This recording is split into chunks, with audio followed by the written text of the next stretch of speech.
All right, this is one of my favorite little physics brain teasers. What we want to do here is figure out how much tension is in this rope if we hang a 20 Newton weight from the ceiling here.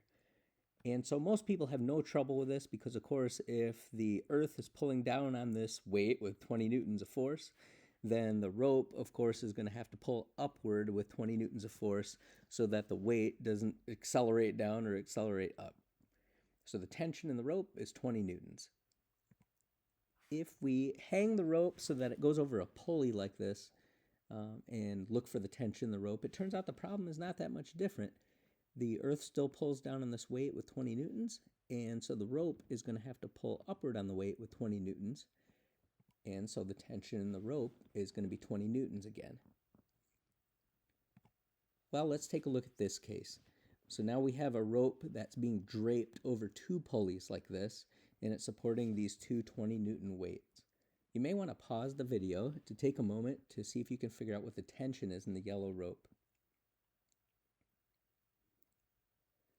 All right, well, you may have answered 40 newtons because the rope is holding up both of these 20 Newton weights. As it turns out, that answer is wrong. And the reason it's wrong is that, well, you didn't stick to your guns with the method that we just looked at in the first two examples. So if you look at the weight that's on the left, of course, the earth pulls down on that weight with 20 newtons of force. If the rope were to pull up with 40 newtons, then that weight would fly up into the air. So the upward force provided by the rope there is going to be 20 newtons. So the tension of the rope is just 20 newtons. If you look on the right-hand side, again, there's 20 newtons of force from the earth pulling down on that weight. And so the rope on the right-hand side is going to have to pull up with 20 newtons. So again, the tension in the rope, the right answer is that there's 20 newtons of tension in that rope. Now, to get a better handle on why that is, if you look at this, say, weight on the left, it knows the earth is pulling down on it with 20 newtons, and some rope happens to be pulling up then with 20 to balance it. It really has no idea why the rope is pulling or what's happening over on the other side. So the rope could just be attached to a concrete slab like it was in the previous example.